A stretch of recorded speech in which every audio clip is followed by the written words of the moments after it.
Aleluias. Glórias a Deus. Louva a Deus por essa oportunidade de mais uma vez falar dessa palavra poderosa. Apocalipse capítulo 20, verso 11. Aleluias. Amém? E vi um grande trono branco e o que estava sentado sobre ele, de cuja presença fugiu a terra e o céu, e não se achou lugar para eles. E vi os mortos, grandes e pequenos, que estavam diante do trono, e abriram-se os livros, e abriram-se outro livro, que é o da vida, e os mortos foram julgados, pelas coisas que estavam escritas nos livros, segundo as suas obras. E deu o mar os mortos que nele havia, e a morte e o inferno deram os mortos que neles haviam. E foram julgados cada um segundo as suas obras. E a morte e o inferno foram lançados no lago de fogo. Esta é a segunda morte.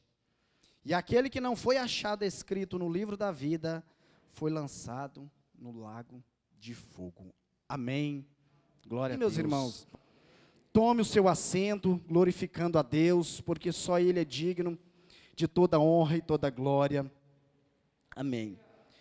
Meus irmãos, diante da realidade o qual vivemos, se pudéssemos aqui dar oportunidade para alguns, com certeza alguns ou vários conseguiria, por certo, mostrar alguma área da sua vida que precisa de alguns reajustes.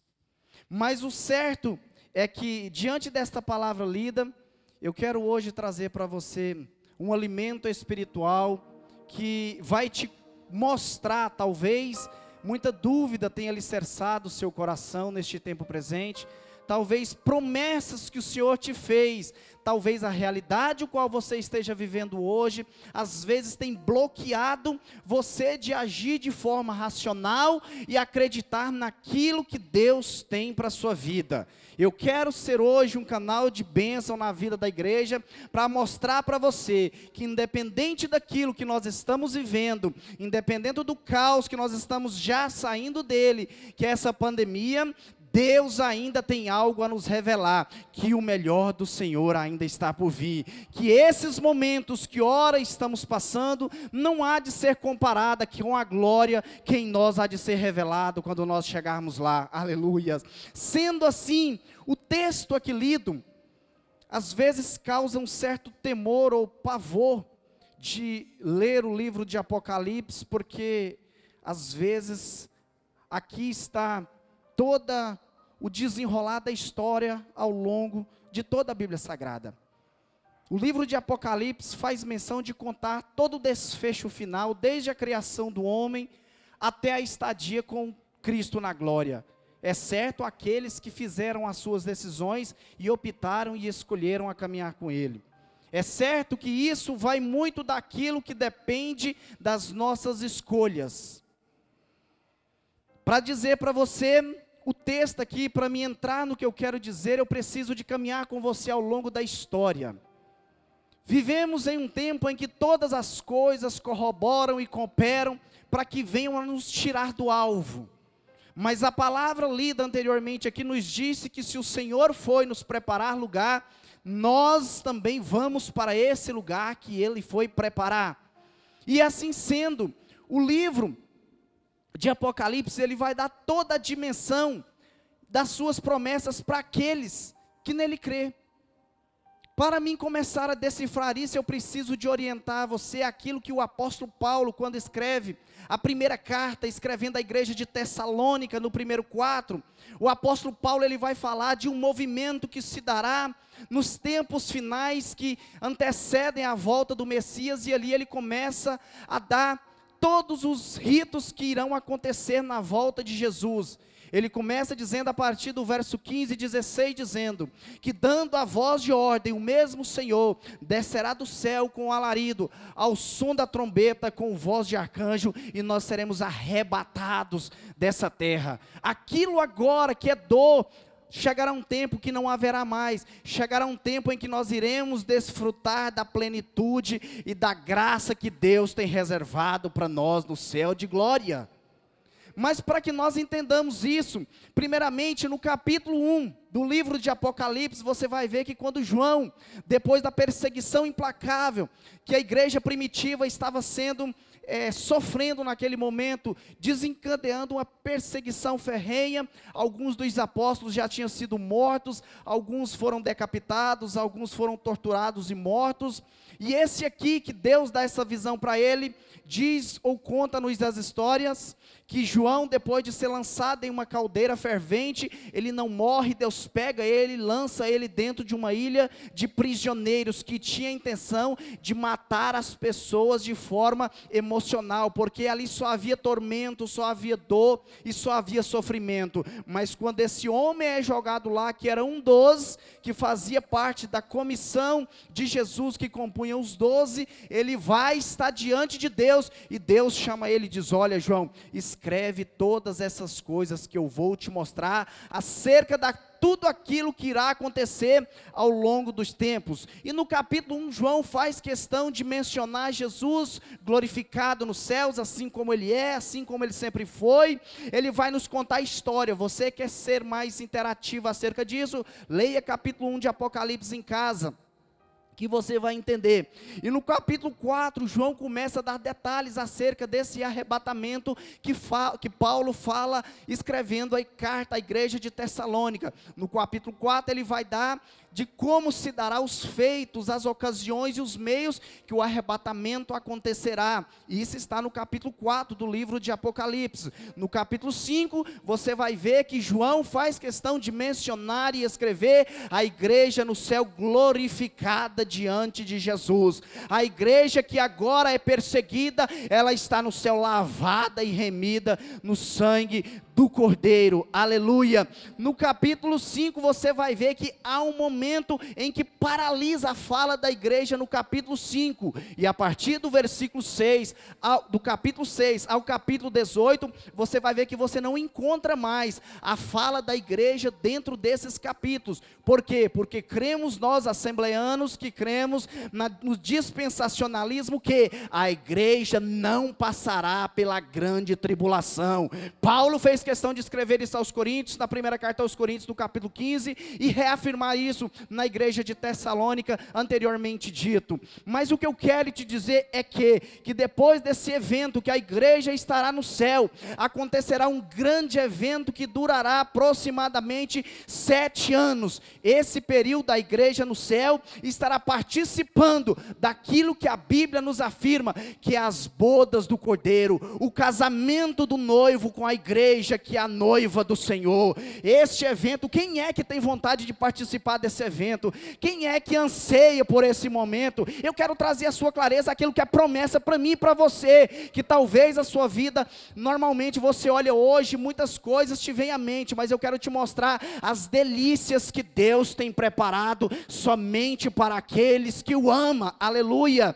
Deixa eu dizer uma coisa para você, no capítulo 6 ao versículo 18, a igreja não participa desse período na terra, a igreja não participa porque no céu ela está com o Senhor, cumprindo aquilo que Jesus disse, que chegará um tempo em que a última ceia que ele estava com seus apóstolos, ele diz para eles que aquela era a última, mas que chegaria um tempo em que todos participariam com ele lá na glória. Se cumprirá essa ceia do Senhor que ele está nos esperando. Eu fico imaginando na minha mente a ceia rodeada, aquela mesa provavelmente de todas as nações, e o noivo vindo servir a cada membro como alimento, para nos mostrar que valeu a pena enfrentar a dor e a adversidade que Jesus falou aqui na terra, porque às vezes temos em mente que servir Jesus é apenas viver momentos de gozo e alegria. É verdade em parte, mas nós não estamos isentos de viver tribulações e aflições,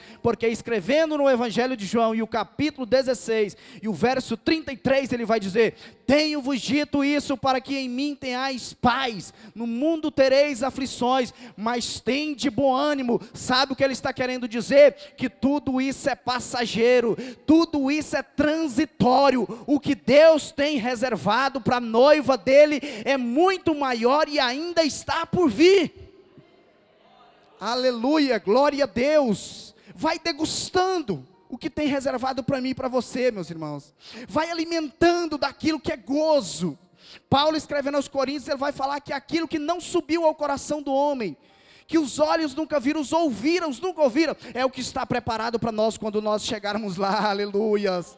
São coisas extraordinárias. Às vezes eu fico lendo a Bíblia, e quando João vai dar a descrição da cidade santa, e começa a dizer que as ruas são de ouro, os muros de cristais, eu começo a viajar e começo a pensar, como que uma cidade espiritual pode ser de ouro, se ouro é um metal?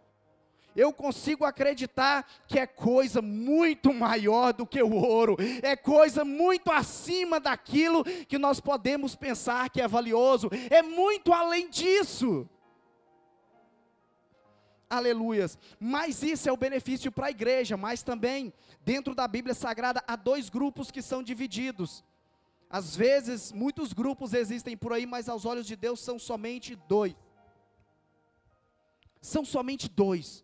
É os que hão de herdar a salvação com Cristo e os que hão de herdar o lago de fogo que está preparado para o diabo e seus anjos. Só existem dois lados para a gente analisar aos olhos de Deus. Deus só vê nessas duas perspectivas. Ao ponto de quando a igreja é levada ao céu, a terra ainda não foi destruída. Quando a igreja é arrebatada, grande parte do capítulo 6 e do versículo 18 começa a acontecer aquilo que quando Daniel foi levado cativo para a Babilônia, dentro da nação de Israel, depois de terem quebrado os princípios de Deus, e lá ele começa a se colocar diante de Deus, e Deus dá uma revelação para ele. Isso está em Daniel capítulo 9, quando ele se prostra diante do Deus vivo, Deus revela a ele o que aconteceria nos últimos momentos da história final, que simboliza a redenção da raça humana. E lá no capítulo 9 ele vai contar acerca das 70 semanas, o que se dará na última semana. Isso se cumpre aqui do capítulo 6 ao capítulo 18 no livro de Apocalipse. Você vai ver a ira de Deus sendo derramada sobre a terra, você vai ver o selo sendo aberto, mas eu tenho uma notícia boa para você: a igreja do Senhor não vai estar mais aqui, a igreja do Senhor vai estar na glória, glorificando a Ele. Aleluia, glória a Deus. É interessante falar acerca disso, que depois desses 7 anos que se dará aqui na terra, a igreja no céu, participando das bodas do Cordeiro, recebendo o galardão pelas suas obras, porque o único julgamento que a igreja do Senhor vai passar é para julgar as nossas obras. A igreja não é julgada, a não ser nesse período. Tudo aquilo que nós fazemos aqui hoje será revelado diante de Deus. Tudo aquilo que nós fazemos em prol da obra de Deus será revelada. E vale a pena ressaltar que isso não é salvação, isso é galardão, é o salário acerca daquilo que nós prestamos em favor do reino de Deus aqui na terra, em favor daquilo que eu fiz, qual eram as minhas obras, se de fato era viabilizando mesmo a salvação do pecador, será trago à existência naquele momento. Tudo que eu tenho feito para Deus aqui na terra, é possível que você está fazendo algo para o reino de Deus. Algumas pessoas têm te criticado, algumas pessoas não têm concordado com a sua ideia. Deixa eu dizer uma coisa para você: esses que agora não concordam com a forma com que Deus te usa, vão ter que concordar quando ver você sendo galardoado lá no céu. Aleluias. São delícias que Deus tem preparado para a sua igreja. Por que eu estou dizendo isso? Porque diante da realidade do cenário, nós temos muito mais facilidade em observar aquilo que está acontecendo ao nosso redor, aquilo que vemos ora pelos olhos carnais, e deixamos de ver aquilo que Deus tem preparado para os santos através dos olhos espirituais. Aleluias. No capítulo 19, você vai ver que ao findar desses 7 anos, depois desse período turbulento aqui na terra, a Bíblia vai dizer que Jesus vai vir com a igreja para buscar aqueles que não se sujeitaram ao reinado do anticristo, e Jesus vai vir buscá-los. João, escrevendo no capítulo 19, ele vai dizer que a cidade santa, o arraial dos santos, será cercado, mas na mesma hora, o Senhor vai vir com seus milhões de cavaleiros a buscar aqueles que não negaram a sua fé, não subiram no arrebatamento, mas ficaram aqui para experimentar o quão é valorosa a graça que eu e você temos hoje de graça. Hoje de graça. E quando Jesus vem, aqui começa a redenção final e o fechar das histórias daquilo que diz respeito à salvação da raça humana. Ao findar esse período, Jesus vem com a igreja buscar um povo que aqui não se submeteu ao reinado do anticristo. Deus começa a instaurar na terra depois disso o reino milenial. Vamos voltar à originalidade do Jardim do Éden. Aquilo que era pecado, que foi comprado através da desobediência, voltará ao estado original de Deus no período do milênio.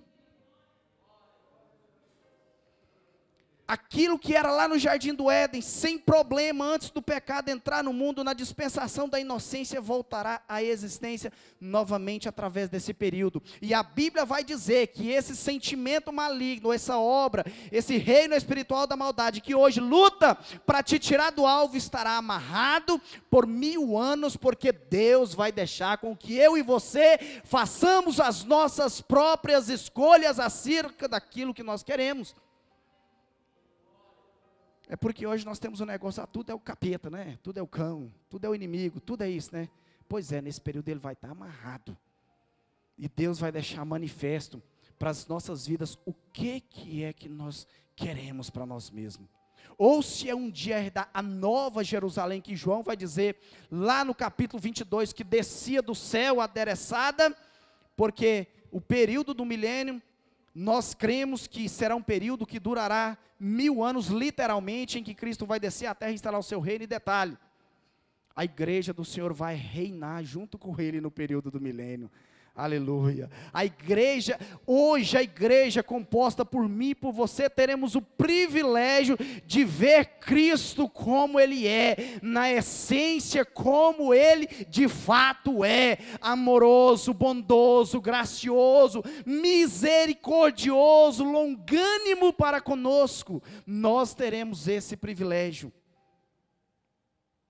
Aleluias. Mas no capítulo 20, a Bíblia vai contar a história, que é o texto onde eu li, que eu quero, depois dessa introdução, eu quero mostrar para vocês, são apenas alguns pontos que eu quero comentar.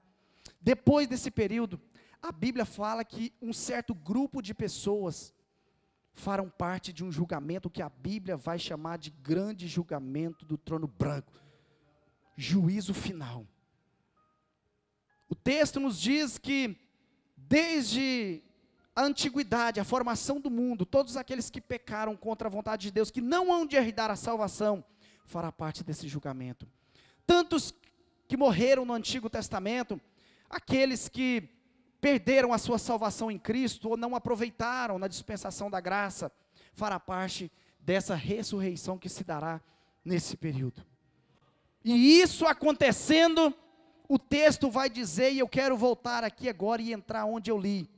Eu quero mostrar para você o que há de acontecer com aqueles que não hão de herdar a salvação. Primeiro, quando João olha para a história, ele começa a dizer, olha, o anjo do Senhor, ele começa a dizer que ele vê um trono branco e possivelmente do lado do trono um anjo com livros abertos. E Deus começa a revelar para ele, mostrando pessoas de todas as idades, de todos os jeitos, de todas as maneiras. E João vai dizer que daquele livro, aqueles que não forem achados, porque o livro é o da vida, aqueles que não forem achados, seu nome é escrito no livro da vida, para eles não terão mais jeito. A Bíblia vai dizer que quando essa palavra, essa sentença final for lançada, possivelmente alguns dos anjos virá e pegará aquela pessoa e será lançado no lago de fogo que está preparado para o diabo e seus anjos, porque às vezes nós pensamos que o inferno é o estágio eterno. Não, o inferno é um estágio temporário, porque no lago de fogo, nesse período, Satanás e o falso profeta já foi lançado. Então quando acontece isso, Deus pega essas pessoas que rejeitaram a graça e joga lá. Quem são essas pessoas? São as pessoas que hoje têm o privilégio, que hoje têm a oportunidade de receber de graça a redenção de Cristo na cruz do Calvário. Aqueles que fecham o coração para o movimento da cruz que Jesus fez, o ato mais miraculoso que aconteceu pela história inteira, pelos séculos do século. Essas pessoas que hoje rejeitam essa palavra pregada, essa palavra que hoje oferece o que é de graça, que de fato nós não merecíamos, mas Cristo comprou a nossa dívida. Essas pessoas que hoje rejeitam a graça do Senhor e rejeitam a palavra, o Senhor, através da palavra, dará a condenação final para aquelas pessoas. Aleluias. Mas esses são os para que não vão subir. Mas aqueles que irão para o céu, fará parte de uma comitiva, em que no capítulo 22, João vai dizer, que quando ele vê a nova Jerusalém descendo do céu, e ele vê rios cortando ela, e toda aquela coisa gostosa, que quando a gente começa a ler, você começa a se debruçar diante do livro, vai sendo gerado dentro de nós um sentimento de temor, de ser mais verdadeiro como nós somos. Você começa a ler, a palavra começa a te constranger, dizendo, Deus, eu preciso melhorar nessa área, Deus, eu preciso me moldar nessa área. A palavra de Deus vai nos constrangendo acerca daquilo que precisamos melhorar com Deus, porque isso é o que está preparado para nós, mas isso depende da escolha. Isso depende da escolha. Júlio, e como eu faço? O que eu preciso fazer para que eu não faça parte desse grupo que fará parte do lago de fogo que está preparado para o diabo e seus anjos? Vou te dar a receita agora. Talvez você tenha observado a sua vida, e eu quero trazer você para uma reflexão. Eu quero levar você a observar como tem sido a sua vida com Deus, diante dessa situação atual, diante dessa pandemia. Se Jesus voltar para você hoje, como está a sua vida? Que grupo você fará parte, se Jesus te chamar hoje? Eu não tenho os dados específicos, mas você vê os noticiários, pelo menos de tantos problemas que vem arrebanhando e tantas pessoas dormindo o sono eterno, nunca mais tem oportunidade. Para esses não tem mais jeito, mas para você tem. Para esses que rejeitaram a graça, não tem jeito, mas para você tem. E Deus te trouxe aqui hoje para você fazer uma análise acerca de como você tem se comportado diante dessa graça que hoje é oferecido de graça para mim e para você. Se Jesus te chamar hoje, para onde irá a sua alma? Se Jesus vier hoje a te chamar para você findar a sua carreira mortal aqui, para onde a sua alma vai? Faça essa reflexão. Paulo escreve na carta aos Romanos, no capítulo 12, se não me falha a memória, Paulo fala assim, que todos pecaram e destituídos foram da glória de Deus. Mas um ser tão poderoso lá no céu, motivado pelo sentimento do amor, foi necessário deixar tudo lá e vir experimentar o mundo dos carnais e mortais e morrer na cruz e comprar uma dívida que não era minha. Tudo isso para que eu arrependesse da herança que pesava sobre mim e recebesse de graça a salvação eterna. Deixa eu te dizer uma coisa. Júlia, eu preciso melhorar com Deus. Eu preciso colocar mais Deus como prioridade na minha vida. Possivelmente Deus te trouxe aqui apenas para levar você a fazer uma reflexão, porque a palavra de Deus ela não tem a intenção de te constranger. Nossa igreja, nós sempre temos falado, nossa igreja é uma igreja que ama você do jeito que você é. Nossa igreja é uma igreja que aceita você como você é, da sua forma que você... A gente aceita sim. Mas uma coisa que nós não negligenciamos é pregar a palavra da verdade. É falar aquilo que precisa ser falado para que você venha a experimentar aquilo que hoje é de graça para você. Você não pode sair daqui hoje com essa reflexão. Eu quero te dar alguns motivos aqui, já caminhar para o encerramento. Hoje você tem de graça. Você não pode voltar para casa. Você já viu Deus falar através dos louvores, você já sentiu o Espírito Santo de Deus te impulsionando a dar glórias a Ele, e eu tenho certeza que Ele tem coisas mais para nós ainda. E o importante é, você não pode sair daqui hoje sem fazer essa análise. Você não pode sair daqui sem pensar como você tem levado a sua vida diante de Deus. Você não pode sair daqui apenas depois tendo na mente aquele sentimento que você apenas veio num culto, rever amigos, embora é bom revê-los, mas você não veio para esse propósito. Você veio aqui e Deus está te perguntando essa noite, se Jesus te chama hoje, como está a tua vida? Que grupo de pessoas você vai pertencer se Jesus te chamar hoje?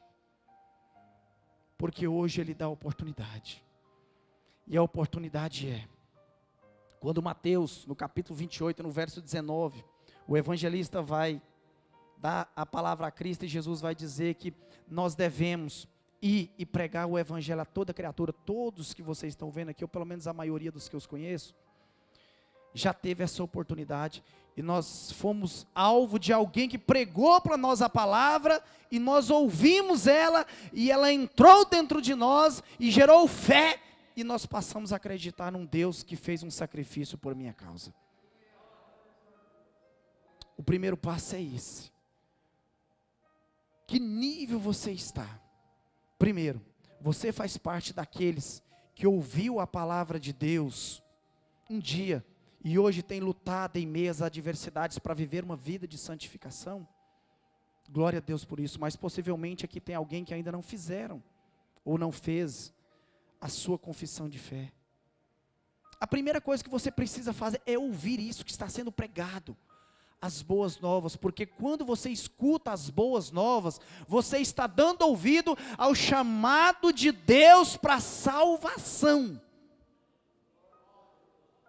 E quando você escuta isso dentro de você, gera fé. Segundo ponto, para você entender como não fazer parte desse grupo, que seus nomes não serão constados no livro da vida, é reconhecer Cristo. Mateus capítulo 10, verso 33, Jesus vai dizer, que aquele que me confessa diante dos homens, eu confessarei diante do meu Pai. O segundo passo, para você não fazer parte desse grupo de pessoas, que os seus nomes não constam no livro da vida, o segundo passo é esse, é fazer a sua confissão de fé, render a Cristo. Talvez você tenha pensado, não, mas eu preciso de melhorar isso, preciso de mudar isso, preciso de mudar isso. Então infelizmente você não precisa de Deus, porque a Bíblia fala que você tem que vir do jeito que você está, porque quando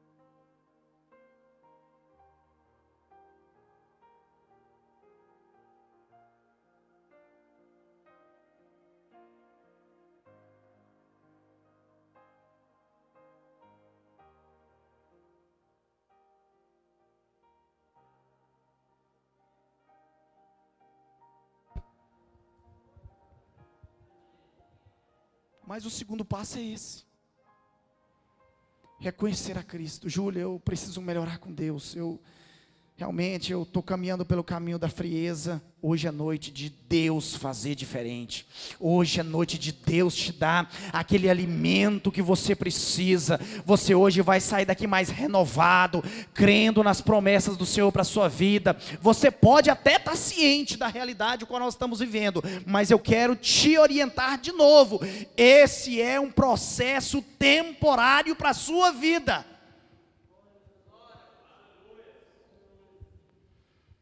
Terceiro ponto, Júlio, o que eu devo fazer para não fazer parte desse grupo desses que os seus nomes não constam no livro da vida? Terceiro ponto, arrepender dos seus pecados.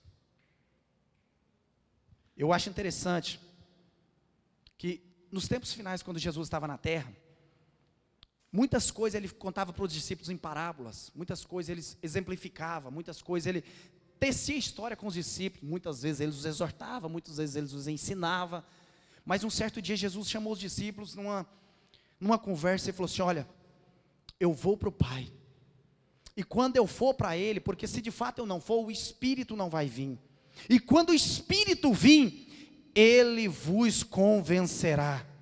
Aleluias. É o Espírito que convence do pecado, da justiça e do juízo. É esse Espírito Santo de Deus que hoje você tem livre acesso a Ele, porque quando Cristo deu brado na cruz do Calvário, o véu do templo rasgou. Aquele acesso que antes só o sumo sacerdote tinha, agora você tem acesso à presença do Espírito Santo de Deus na sua vida. E é por isso que talvez nesta palavra Ele está dizendo para você: eu preciso melhorar nisso, eu preciso mudar com Deus nisso, eu preciso de mudar isso aqui. É o Espírito Santo de Deus trabalhando dentro de você, porque a partir do momento que você aceita Ele, que é o segundo passo, e você passa a ser templo dEle, e sendo templo dEle, você pode até não dar ouvido, mas Ele vai te orientar de como viver uma vida de santidade. Terceiro passo. Quarto passo: perseverar na graça. 1 Coríntios capítulo 15, verso 51, Paulo vai falar acerca do sofrimento dos justos, e ele vai deixar uma palavra no último capítulo, do último versículo do capítulo 15, dizendo: portanto, meus amados, sede firmes e constantes, sempre abundantes na obra do Senhor, sabendo que o vosso trabalho não é vão nele. Júlio, o que mais que eu tenho que fazer? É só permanecer fiel até Jesus vir buscar a sua igreja. Aleluias. São passos que eu estou te mostrando para você não ter, ou para você ter o seu nome escrito no livro da vida. Fica de pé. Deixa eu dizer uma coisa para você: você não pode sair daqui essa noite sem fazer esse exame de reflexão. Júlio, eu senti que eu preciso de melhorar nessa área. Você vai fechar os seus olhos e você vai fazer um concerto com Deus agora. Diante de Deus, você vai se colocar diante dEle. Se esse Espírito Santo que habita dentro de você, olha o privilégio que você tem, ter a presença do Deus Todo-Poderoso dentro de você, em espírito te convencendo. Olha o privilégio que você tem. Se Ele tem falado isso para você, hoje é noite de você sair daqui diferente, de você ter uma nova expectativa de vida. Tem alguém no nosso meio que ainda não fez a sua confissão de fé? Nós não queremos te constranger, nossa igreja não trabalha dessa forma, mas tem alguém ainda que não fez ainda, não aceitou a Cristo, ou talvez por causa de uma decisão errada que você tomou, talvez por causa de uma circunstância que você foi vítima, te machucaram, te caluniaram, te apedrejaram por uma coisa que você não fez, alguém que fez alguma coisa com você, isso veio te enfraquecer. Tem alguém no nosso meio? Só dá um sinalzinho, só para mim te ver, se tem alguém assim. Todos já fizeram a sua confissão de fé? Aleluia, glória a Deus. Quando a palavra da verdade é pregada, meus irmãos, há uma guerra no reino espiritual. Muitos não compreendem isso. Mas quando é pregado a mensagem da salvação, aquilo que é o tema principal da Bíblia, há uma batalha espiritual sendo travada. É o Espírito de Deus te convencendo e me convencendo que eu preciso lutar pela santificação, e que eu preciso continuar crendo naquilo que é a promessa dele para a minha vida, e principalmente, que o melhor do Senhor ainda está por vir. Mas em contrapartida tem um reino que conspira contra me, tentando tirar do alvo. Mas eu quero dizer uma coisa para você: a igreja do Senhor já foi comprada e lavada e remida no sangue do Cordeiro. O que resta a mim e a você é somente permanecer fiel a Ele. Nada do que tem acontecido com você neste tempo presente vai tirar você do alvo. Nada que você foi vítima vai tirar você dessa caminhada de atleta que você está caminhando em rumo ao céu.